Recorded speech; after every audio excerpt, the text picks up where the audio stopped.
1958 se presentó uno de los automóviles más famosos por su fracaso en la historia del automóvil, el Edsel de 1958.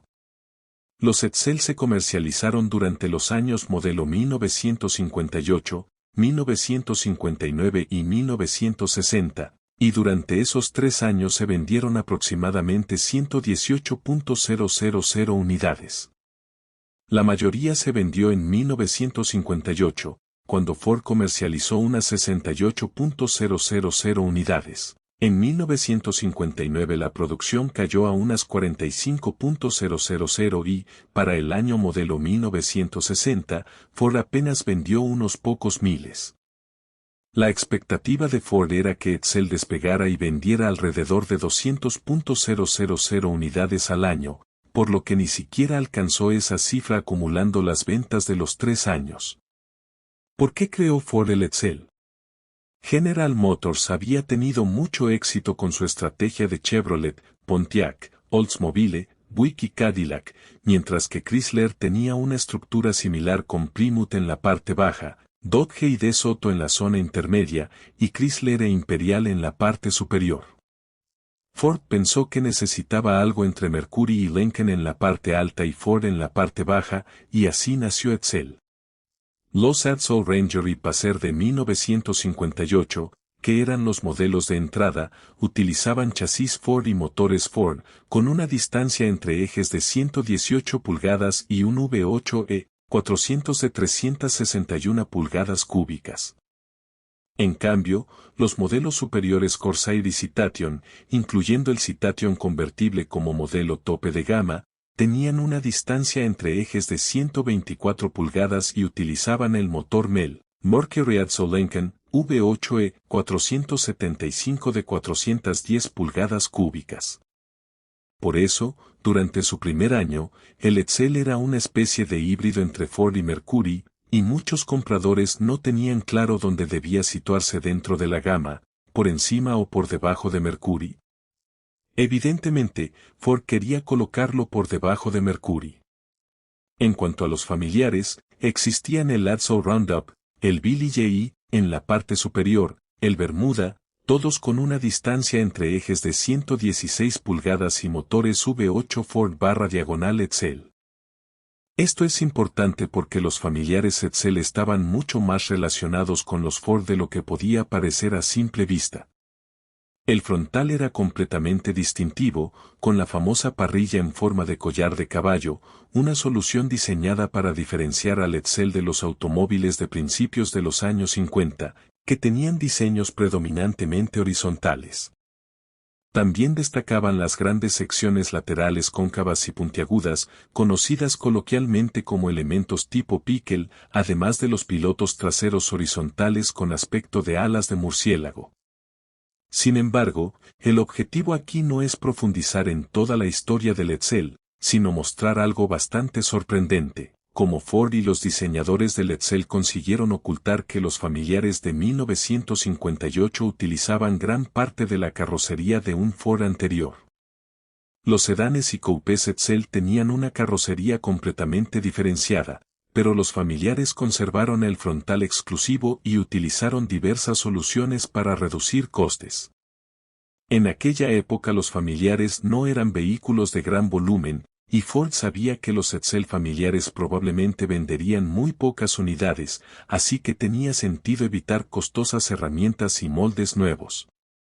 El primer ahorro consistió en utilizar la misma distancia entre ejes de 116 pulgadas de los Ford más económicos y de los familiares Ford, en lugar de las 118 o 124 pulgadas de los demás Edsel.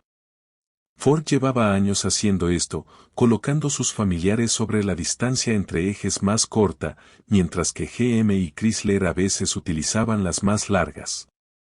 Pero lo verdaderamente interesante aparece cuando se compara un Ford familiar de 1957 con un Edsel Bermuda de 1958, básicamente, son el mismo automóvil desde el parabrisas hacia atrás. Los guardabarros y el capó eran diferentes, pero el parabrisas, el pilar A, el techo. El pilar A, el techo, incluso ese pequeño resalte del techo, las puertas, los cristales delanteros y traseros y el cristal lateral trasero eran esencialmente los mismos.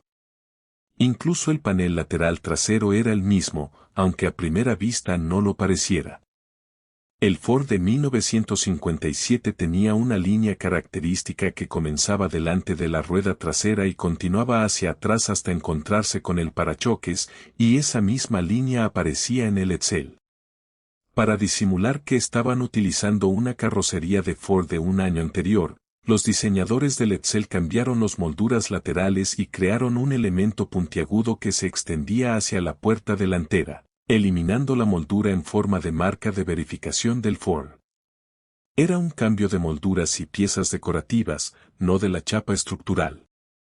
Pero la solución más ingeniosa estaba en el panel lateral trasero. Aunque parecía diferente, en realidad era el mismo panel del Ford de 1957. La diferencia estaba en una pieza añadida, una especie de aplique colocado sobre la parte inferior del panel, justo debajo de la sección convexa. Esa pieza modificaba visualmente la forma de la carrocería, haciendo que pareciera que se ensanchaba hacia afuera y permitiendo instalar los pilotos traseros con el característico diseño tipo boomerang del Edsel. En el Adso Bermuda, los pilotos traseros eran bastante extraños. Incluso el intermitente derecho podía resultar curioso porque la forma de la flecha parecía apuntar hacia el lado contrario. En la parte circular de la carrocería que el Ford utilizaba para sus pilotos, el Edsel incorporaba la luz de marcha atrás y, gracias al aplique añadido, conseguía crear el diseño de piloto trasero tipo boomerang que le daba una apariencia completamente distinta.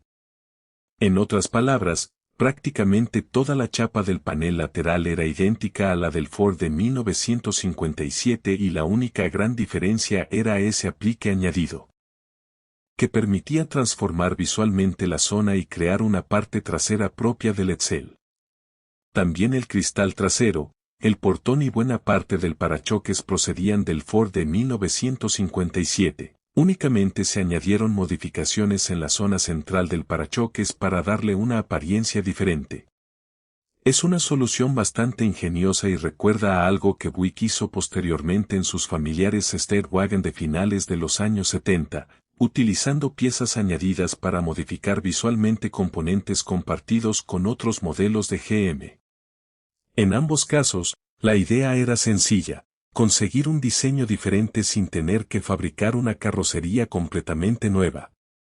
Y, viendo las ventas del Edsel, probablemente fue una decisión acertada. Los familiares Edsel de 1958 vendieron apenas unos pocos miles de unidades, por lo que invertir enormes cantidades en herramientas específicas habría tenido muy poco sentido. Lo curioso es que Ford utilizara la chapa de un modelo de 1957, probablemente porque el Ford ya había recibido un aspecto nuevo y podían reutilizar las piezas anteriores para darle al Edsel una apariencia diferente. Después de 1959, el Edsel comenzó a desaparecer rápidamente. Ford simplificó la gama y eliminó gran parte de la combinación Ford-Mercury en cuanto a chasis y motores. Los motores MEL desaparecieron y quedaron principalmente los 508FE. Para 1960, el Edsel era prácticamente un Ford modificado, aunque bastante atractivo. El Edsel fracasó comercialmente, pero dejó algunos ejemplos realmente interesantes de ingeniería y diseño destinados a ahorrar costes, y el caso de los familiares de 1958 es especialmente ingenioso. Ford consiguió que un automóvil basado en gran medida en un Ford de 1957 pareciera un modelo completamente diferente utilizando molduras, piezas añadidas y pequeños cambios de diseño en lugar de fabricar una carrocería totalmente nueva.